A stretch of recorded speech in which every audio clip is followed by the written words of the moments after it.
Eto naman po ang pag-usapan natin. Isa na naman din sa mga DDS na kung saan po ay pinag-uusapan. Sorry, mali. Yan. Napunta ata tayo kagad kay Jojo. Eto, pag-usapan muna natin si Harry Roque, mga kababayan. Nagwawala na naman po at nanggugulo itong si Harry Roque. Nagwawala saan? Nagwawala na naman po sa social media. Oh, sabi ni Harry Roque ay hindi daw sapat ang bilang para makonvict si Sara Duterte. Papatunayan natin na mali, mga kababayan, yung sinasabi ni Harry Roque. Pakinggan muna natin yung pahayag ni Sara Duterte kanina. Ay, may pahayag? Aba, syempre, may pahayag si Sara Duterte kanina, mga ka-GP Natics. Ito po yung kanyang sinabi. Well, that is their prerogative as a body, no? So hindi na we have to respect the Senate kung ano yung desisyon nila dahil sila yung mga nandoon sa loob. So far, you feel assured about your allies in the Senate? We haven't talked. I have not talked to my friends in the Senate. Wala. Last question, please. Oy, may mga friends daw siya sa Senate. Diba? May mga friends. Etong si Sara sa Senate, mga kababayan. Maliwanag yon, diba? Meron siya mga kaibigan. Ang sagot naman ni Harry Roque ay binilang daw niya kung sino yung mga kakampi sa kanila. Binilang daw niya yung mga tao at nakakasiguro daw siya na hindi po makakalusot at hindi makukonvict si Sara Duterte. Ito ang pahayag ni Harry Roque. Oh. Sabi niya, Vice President Sara Duterte is likely safe from conviction in the Senate, according to former presidential spokesperson Harry Roque. Roque expressed confidence that the Senate won't vote to convict Duterte due to the lack of numbers. Nako, Harry Roque! Agree ako sa'yo. Oh, agree ako sa'yo. Ngayon, di ba? Agree ako sa'yo ngayon ng 19th Congress. Bakit? Harry Roque, siguro marunong ka mag-analyze, marunong din kaming mag-analyze. At kahapon, ay, kumbaga mga kababayan, narinig na natin, Ma'am Irish Ledesma, na sinabi ni Chis Escudero, sinabi din ni Joel Villanueva, that the session will resume on June 2 at 3 o'clock in the afternoon. Ngayon, kailan ba ang botohan, Harry Roque? Kailan ang botohan? Mayo. Tama? Mayo. Ngayon, pagkatapos po ng botohan, June 2, magre-resume kayo. Sabihin natin, magkakaroon ng trial. Ilang buwan ba yung trial? Tingnan natin yung trial ni Chief Justice Corona. Inabot ng 4 na buwan. 'Di ba? Siyempre, mas maraming, hindi ganun kasikat si Chief Justice Corona. Sabihin natin, mas sikat si Sara Duterte. Sabihin natin, tatagal yan. Ngayon, mga kababayan, yung 19th Congress, dahil tapos na po yung termino nila. Ay, hindi pa pala, sorry. Tapos na po yung botohan. Ang ibig kong sabihin. Kasi May, June, tapos na yung botohan yan, May. Tapos babalik sila ng session. Pagdating po ng June 30th, mga kababayan, yun na yung last day ng mga graduating senator. At pagdating ng July 1st, tama po kayo, yung sumagot kanina, pagdating ng July 1st, yan na yung 20th Congress. Darating na yung mga bagong senador. Okay? So tama ka, Harry Roque. Sa ngayon, 19th Congress, walang sapat na bilang. Alam na namin yan. Na-expect na namin yan na walang sapat na bilang. Kaya nga po, ginawa at pinag-isipan at talagang nakaplano ang lahat. Isipin nyo, biruin nyo nag-file, ipinasa, i-transfer, yung impeachment complaint kay Reginald Velasco during the last day of the session. 'Di ba? Alam kasi nila na ang Senado wala silang sapat na bilang. 'Di ba? Kaya ginulantang nila, akala nila hindi na gagalawin ang baso ng House of Representatives, pero hindi. Lihim yan. Simpleng gumagalaw, mga kababayan. At nakita nila, naghanap na sila, talagang kinilatis na nila na ang 19th Congress, hindi sila pwedeng magtiwala. Kaya nga bakit JP, bakit mo nasabi yan? Kita nyo, ang unang hakbang ng Senado is to, mga kababayan, ginawa nila, tinengga nila ng halos 3 buwan yung gagawin o yung mangyayari na impeachment trial ni Sara. At tinaon nila na tapos na ang eleksyon. Ibig sabihin, ayaw po nilang buboto, ayaw nilang mangyari during their time, di ba? Yung mangyayaring impeachment trial. Dahil duwag ang mga ito. Dahil ang mga ito ay ayaw nilang gampanan ang kanilang constitutional duty. Tumatakas. Etong mga ito, mga kababayan, naghahanap ng paraan, Ma'am Mona Nases, para, ma-delay. That is their delaying tactics. Kasi alam nila, mga kababayan, kapag halimbawa, sila ay bumoto kaagad, malamang ang mangyayari, or halimbawa, mangyari po ang impeachment trial just before the midterm election, sigurado, mababawasan ang kanilang mga boto. Tama? So sila, playing safe.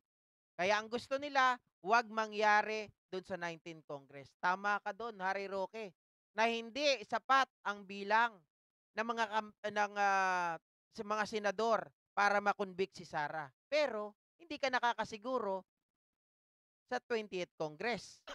Diba? Pero sigurado ako na makakapasok yung mga gaya ni Tito Soto. Makakapasok yung gaya nila Abalos. Diba? Yung makakapasok yung gaya nila Pacquiao. O, yung dalawang tulpo. Sabihin natin, makapasok. Mga kababayan, yung 3 pa lang, wag na natin banggitin muna yung tulpo, baka may magalit. Diba? Banggitin lang natin Abalos. Banggitin lang natin Tito Soto. Banggitin lang natin si Pacquiao, mga ka-GPnatics. Pamalit na kaagad yan sa bilang nito ni Bato de la Rosa. 'Di ba? Oh. Pamalit na yan sa bilang ni Amy Marcos.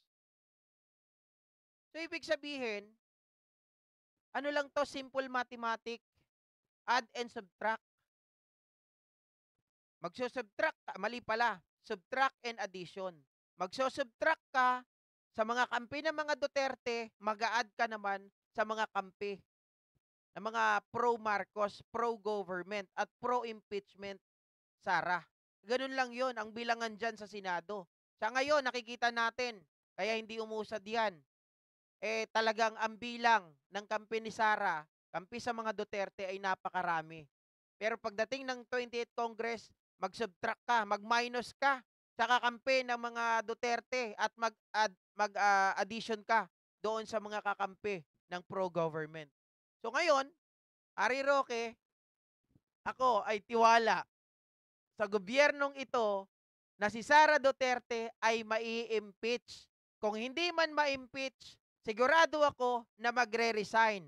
JP, pag nag-resign ba? Tanong ng mga kasama natin kanina, ano mangyayari kay Sara? Hindi na siya may impeach, of course. Kapag nag-resign si Sara, sino pa ang i-impeach natin? Wala na. Dahil nag-resign na yung impeachable official. Pero paano yung mga kaso, JP? Itutuloy pa rin yung pagpapile ng kaso sa kanya. At ang pagkaso sa kanya kasama yung plunder or mga criminal cases that includes plunder, yan ay may mga disqualification. Diba?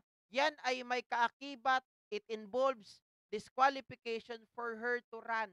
Ibig sabihin, parang ano yan, parang ito yung passes, parang pag ikaw tatakbo, pag may moral turpitude ka, bawal kang tumakbo. Parang ganon. Diba? May involved na disqualification cases. At kapag may involved na disqualification cases, ito ay pwedeng maging harang to barb her to run for the coming election. Pero kung GP, paano na yan? Matagal ang proseso dito sa atin kung wala pang conviction, kung wala pang final guilty verdict itong si Sara Duterte kapag siya ay nag-resign at kinasuhan. Well, mga kababayan, diyan na nagkakaroon ng ibang ah, interpretation. Kasi kagaya nung kay Kibuloy, 'di ba? Kahit na may ongoing case siya, pero dahil hindi pa natatapos yung kaso niya, eh siya ay pinapayagan pa rin na tumakbo. 'Di ba? Hindi nga lang mananalo. So, ganun din si Sara Duterte. Halimbawa, ongoing pa lang yung kaso niya, pwede yan tumakbo local. 'Di ba? Pag nag-resign siya. Kasi hindi pa naman pwedeng pigilan ng COMELEC, ng batas, ang kanyang pagtakbo. Kaya lang, kapag inabot at inabot po na habang siya ay nakapwesto at natalo siya, mayroong guilty verdict, oh, eh di pwede siyang ma-dismiss sa trabaho. Pwede siyang ma-dismiss bilang pagka-mayor. Oh, pero kung maaga din man matapos yung kaso niya, meron na kaagad guilty verdict, baka hindi na umabot mga kababayan sa susunod na eleksyon at hindi na talaga siya makatakbo. Ganun lang 'yun. Sabi ni Ma'am Mona Nasis, natawa ako dito. Magiging advisor na lang ng DDS si Sara, kaso lang awamit panunot na. 'Yun lang. 'Di ba? Tama. Paano ka magiging advisor kung wala kang utak, kung wala kang isip? Baka mamaya mga kababayan, ang gagawin niya lang diyan, impluwensyahan niya lang yung mga DDS para lalong bumobo. 'Di ba? Janet Kaluwag, plunder lifetime kulong. Ayan, isa pa yan, usapin. Kapag plunder, bawal tumakbo, lifetime makukulong, mga kababayan. Tapos, paano siya kung halimbawa, JP, bakit mo naman tatalakayin yan? Meron pang paraan para sila ay makalusot. 'Di ba? Pero yan ay mga suntok sa buwan. Kapag tumakbo si Robin Padilla, nanalo, baka bigyan ng presidential pardon itong si Sara Duterte. Pero malayo pa yan sa katotohanan. Huwag kayong mangarap ng gising. Matulog muna kayo. Are Roque, baka sa panaginip ninyo, hindi makukonvict si Sara. Pero in reality, ayan na. Pati taga Mindanao, ayaw na kay Sara Pusit Duterte. Diba? Sino ba naman ang may gusto sa tao na mamamatay tao? O, tama, Ma'am Janet. Pwede pa rin madisbar. Pero ako, Ma'am Janet, tingin ko, okay nang hindi madisbar. Wala namang kwenta eh, walang saysay. Walang pagkakaiba. 'Di ba? I-disbar mo man o hindi, attorney no case eh. Walang hinahawakang kaso. Hindi pa humawak ata ng kaso to. 'Di ba? So, parang waste of time. Ipapadisbar mo. Eh, useless naman. Hindi naman pinakikinabangan ng pagiging abogado niya. 'Di ba? Walang alam. Bakit, JP? Yabang mo naman? Hindi. Makita nyo na lang sa kanyang pag-speech. Makita nyo sa kanyang pagsasalita, mga kababayan, mas magaling pa kayo. Diba, Ma'am Jaya? Oh.